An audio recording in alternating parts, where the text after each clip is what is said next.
e eu começo o CNN Arena com apuração. Fernando Haddad está encabeçando as negociações da PEC do estouro e foi um pedido de Luiz Inácio Lula da Silva. A avaliação era que a negociação política estava muito travada. Haddad continua contando com a ajuda de Wellington Dias e outras figuras dentro do PT, como Jacques Wagner, mas Lula pediu que ele tomasse a frente e costurasse uma trégua. O ministro, nessas últimas 48 horas, se reuniu não só com Lira, mas com vários líderes partidários. O PT continua insistindo em 2 anos para o prazo da PEC, mas Haddad disse a interlocutores no governo de transição que já vê como um dano aceitável a redução do prazo para 1 ano. Seria uma forma de iniciar a relação com o Congresso, na avaliação dos interlocutores do ministro, com uma boa convivência e também garantir os 200 bilhões de reais, os quase 200 bilhões de reais previstos na PEC, porque afinal o dinheiro da PEC não é só para o Bolsa Família. Isso já foi garantido pelo STF na decisão do ministro Gilmar Mendes de ontem. O dinheiro da PEC abre espaço para uma série de gastos para o governo eleito. E agora, para a gente atualizar a situação direto em Brasília, falamos com Carol Rosito. A Carol está acompanhando em loco a votação, a expectativa da votação para a Câmara lá na Câmara dos Deputados para a PEC do estouro. Carol, com você, querida. Oi, Raquel, boa tarde para você, boa tarde a todos. Ainda segue em expectativa, porque a sessão dentro do plenário da Câmara para analisar a PEC do estouro não começou. Arthur Lira, presidente da Câmara dos Deputados, já está na casa, chegou agora há pouco, não conversou com os jornalistas, foi direto para o gabinete, mas claro que a chegada de Arthur Lira aqui ao Salão Verde, à Câmara dos Deputados, sinaliza que algo pode já que essa votação já pode começar a qualquer momento. Isso depois de um longo dia de negociações, de articulações, principalmente lá na residência oficial, onde Lira recebeu líderes partidários, equipe de transição e, como você lembrou, o futuro ministro da Fazenda, Fernando Haddad, para costurar e tentar destravar o andamento dessa votação aqui na Câmara na tarde desta terça-feira. O que a gente já tem de consenso, pelo menos até esse momento, Raquel? Primeiro, que de fato ali aliados do PT, liderança da bancada petista, teria aceitado reduzir sim esse prazo de vigência da PEC de 2 anos, como foi aprovado no Senado, passando então para a duração de no máximo 1 ano. Essa exigência, foi uma sugestão apresentada ali por líderes, base ali do Centrão, para reduzir esse prazo e o PT disse então que iria ceder isso porque a PEC já prevê também no ano que vem, por meio de uma proposta ali, um projeto de lei complementar, a substituição do teto de gastos de qualquer maneira, a criação ali de uma nova âncora fiscal, por isso foi possível ceder a esse prazo. Uma outra questão, que é o assunto ali das emendas de relator, o futuro dessas emendas, o que vai acontecer a partir de agora, depois do Supremo tornar as emendas de relator inconstitucionais.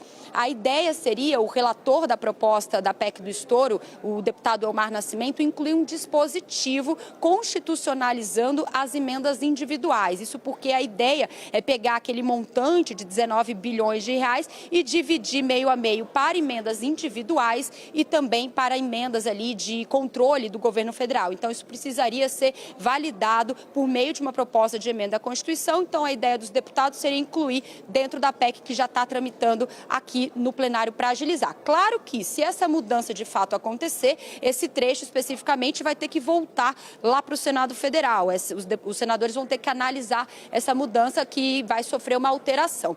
Um outro ponto especificamente que a base aliada ali do próximo governo, principalmente Fernando Haddad, não vão abrir mão é em relação à ampliação do teto. O valor ali de 145 bilhões, mais aqueles 23 bilhões de reais para poder abarcar todo o programa do Bolsa Família, outros programas sociais também.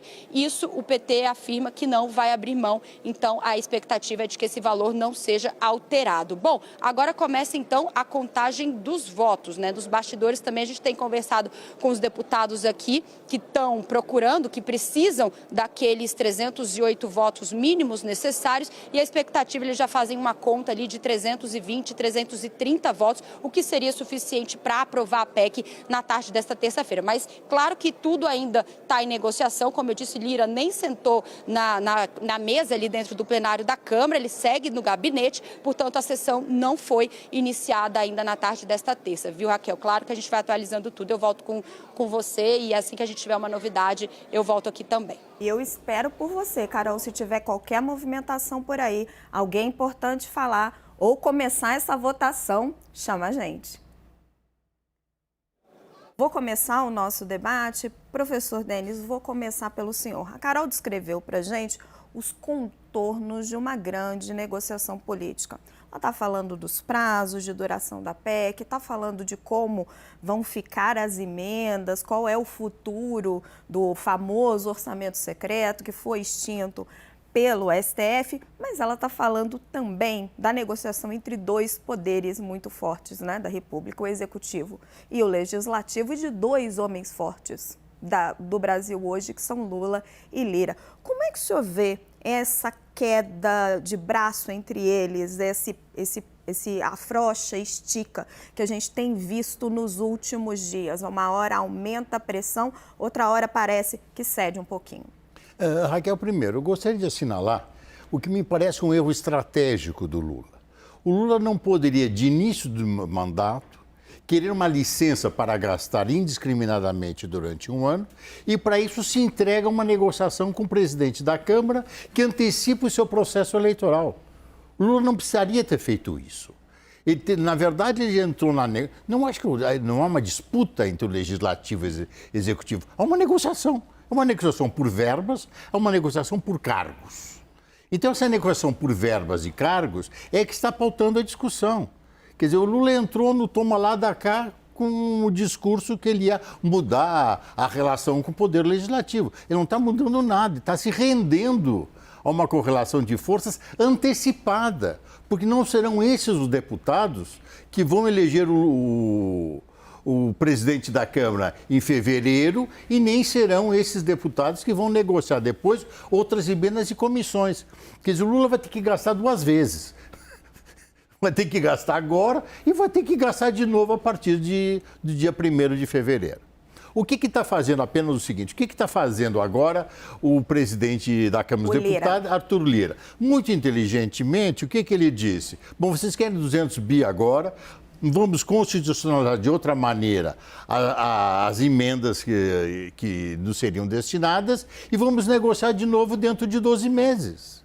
Por isso o prazo de um ano. O prazo de um ano é para uma nova negociação com esses valores ou com outros valores. Quer dizer, o Lula agora é refém dessa negociação. Ele não precisaria ter antecipado esse processo. Menos de 12 meses, né, professor? É menos de 12 meses. Porque o orçamento você já começa a discutir julho, agosto. Até antes, março. Agora, a sua provocação é perfeita e eu vou jogar ela para Dora Kramer. Vou pedir a Dora aqui no meu telão. Dora, querida, muito boa noite. O professor traz a seguinte provocação para você. Lula se antecipou, se rendeu ao toma lá da cá? Ai, boa noite a todos.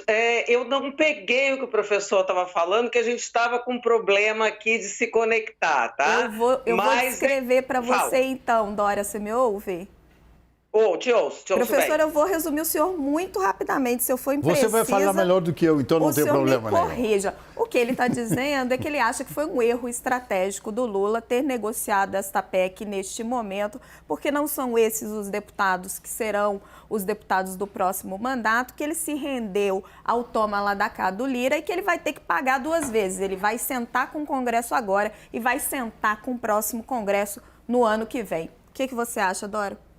Bom, a gente vê que sobre essa PEC, sobre a questão de recorrer à PEC, o senador Renan Calheiros tinha até certa razão quando ele disse que não achava que o caminho da PEC era o caminho mais adequado, porque deixaria o presidente eleito, o governo eleito, na mão do Centrão.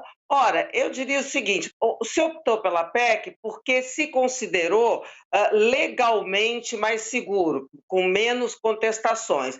De qualquer maneira, o Lula teria de sentar essa negociação teria de fazer no início do governo, sabe? Agora, antecipadamente, ou depois, iria fazer de outra maneira, porque a situação é muito peculiar. É a primeira vez que eu vejo um governo novo tendo de negociar tão duramente com o Congresso, porque a situação é outra.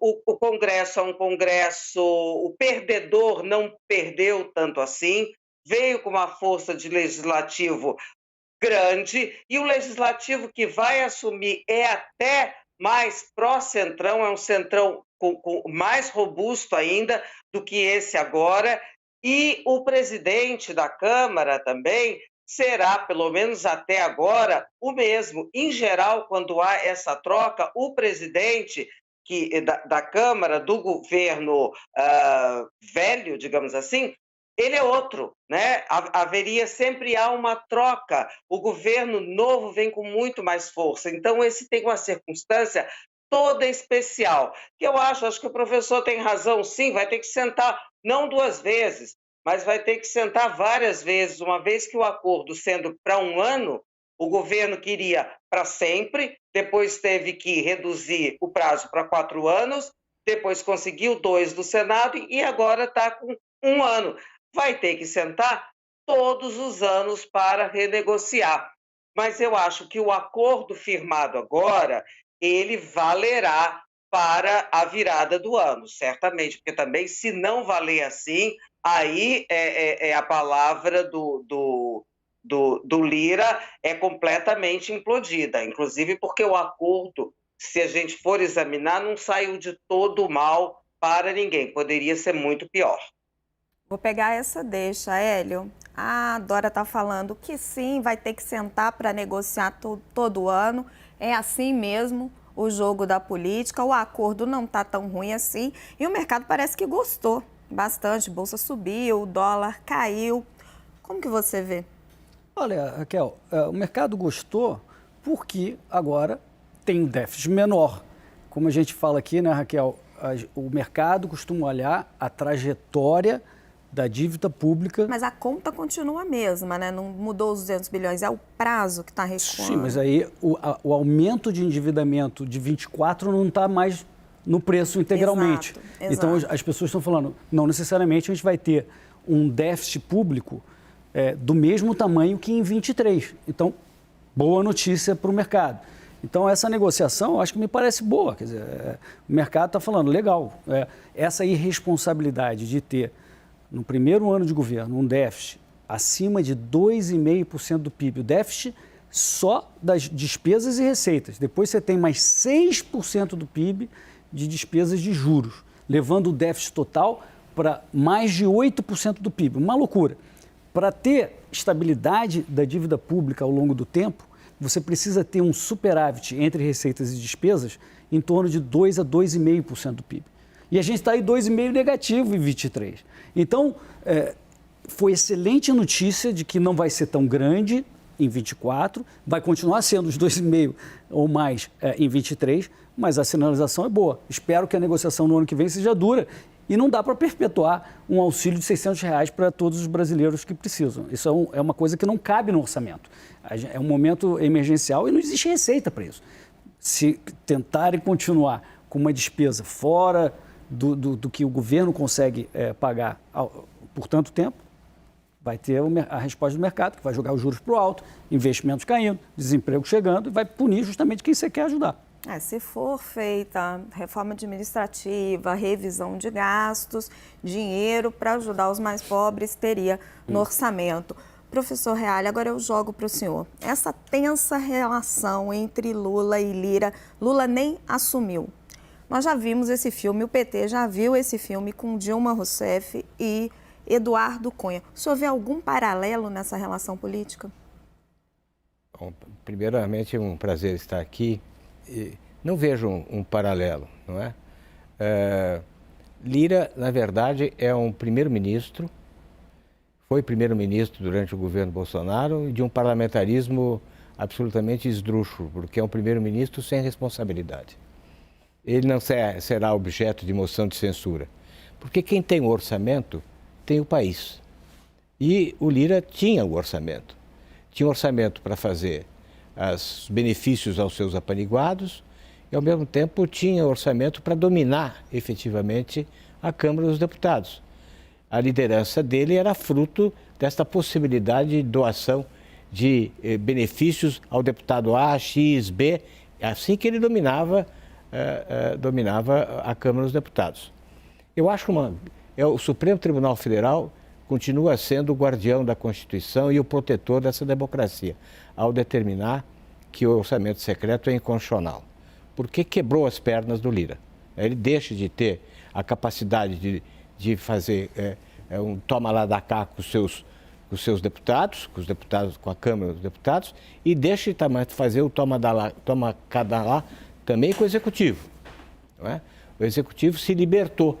O Lula estava aprisionado entre a necessidade de prover assistência, porque o Lula começa um governo e sem a PEC da transição, ele iria ter que pagar 400 e não 600 de auxílio, começaria o governo descontentando toda uma imensa massa de miseráveis que precisam desses R$200 e, ao mesmo tempo, ele estaria submetido ao Lira, ou seja, ele estava trocando assistência por leniência. Começava mal eticamente, começava mal também no aspecto da corrupção, porque é um instrumento de corrupção, e ele se libertou disso, graças a quem? Graças ao Supremo Tribunal Federal, que também teve a decisão de Gilmar Mendes retirando do teto de gastos o Bolsa Família. Então ele passa a respirar, a tal ponto que hoje já se pensa numa outra candidatura à presidência da Câmara dos Deputados, ou seja, até isso se vislumbra. Não é? Então houve um enfraquecimento do Lira, houve um desfazimento daquele parlamentarismo esdrúxulo, não é? Porque o Bolsonaro era um ninguém, né? Era um nada, era um zero. Né? Ele não governava, não administrava, não geria politicamente e nem geria administrativamente. Tanto que sumiu na poeira, ninguém fala mais dele. Eu estou falando só para acentuar a sua ausência. Né? A gente nem parece que não é mais personagem da política. Né? Então, o Lira tomou conta do país. Eu acho que foi... E o Lula entrou num momento muito grave, né, de ter necessidade de entrar no jogo sujo, toma lá da cá com o Lira, e agora se libertou desse jogo sujo. É uma grande vantagem, ele teve uma grande sorte. Nós devemos muito ao Lewandowski, especialmente a Rosa Weber, né, e ao Supremo nessa posição muito segura, muito certa também juridicamente, da inconstitucionalidade do orçamento secreto. Professor Rosenfeld, o doutor usou uma expressão muito forte. O STF quebrou as pernas do Lira. Quebrou? Pois é, eu fiquei pensando, quando o Miguel estava falando, eu acho que um pouco, eu te diria que tem uma dupla face aí. Deixa eu voltar só um pouquinho antes, aí eu complemento a questão colocada pelo Hélio e pelo Miguel. O que, no meu entender, o que teria sido uma boa solução? Lula ganhou em governabilidade, só que o Brasil perdeu. Vai aumentar a dívida pública, vai aumentar os juros futuros, tem o problema da inflação, vai ter o problema do câmbio. Ou seja, o problema está resolvido por 12 meses. Não há regra fiscal. Tudo foi explodido do ponto de vista, digamos, do orçamento e da administração pública. Então, nesse espaço, o Lula talvez deveria ter aproveitado, Miguel, a decisão do Lewandowski, do Supremo e a do Gilmar, fica com os 70 e 80 bilhões do Bolsa Família e não tem por que ter um adicional de livre gastança de 200 bilhões. Quer dizer, a diferença seria de 120 bilhões Essa é a que foi dada... que o mercado se faz, professor. Pois é. Então, eu acho que o mercado agora vai dizer, bom, não vai ter problema maior. Por quê? Porque nós estamos saindo de um problema muito grave, que foi o governo Bolsonaro, como colocado pelo doutor Miguel Reale. Agora, o problema vai ficar. Como é que o Lula vai administrar um país com esse tipo de déficit, com esse tipo de expectativa de inflação, com esse tipo de expectativa de juro futuro? É muito difícil isso aí. O que ele está sinalizando? uma política fiscal expansionista e uma política monetária contracionista no Banco Central. Não pode dar certo. A única certeza é que não vai dar certo. Sim. Dentro de 12 meses, ou de 6 meses, ou de 3 meses, tudo terá que ser refeito. Agora estão suspirando. Bah, deu certo. Eu tenho a governabilidade por 12 meses. Tá bem. Agora o Brasil não vai terminar em 12 meses. O Brasil vai além de qualquer governo. Mas resta saber como é que vai se conduzir o Haddad no Ministério da Fazenda em face dessa situação de ordem fiscal que está sendo colocada. Então não sabemos ainda efetivamente qual é. Até agora não veio qualquer receita dada. O Haddad é um segredo, né? Tanto ele quanto a equipe econômica que eventualmente venha a constituir no Ministério da Indústria e Comércio, no Ministério de Planejamento, na Secretaria de Direito Econômico, não se tem ainda noção exata. Mas eu creio que ele está bem avisado, inclusive pelo próprio presidente do Banco Central, dos riscos que ele corre, dos riscos que o país corre. Não vamos, nós temos já a experiência passada da Dilma, né, que levou o país a uma quebra fiscal e a uma imensa recessão. O PT sabe já dos riscos que ele corre de não ter responsabilidade fiscal.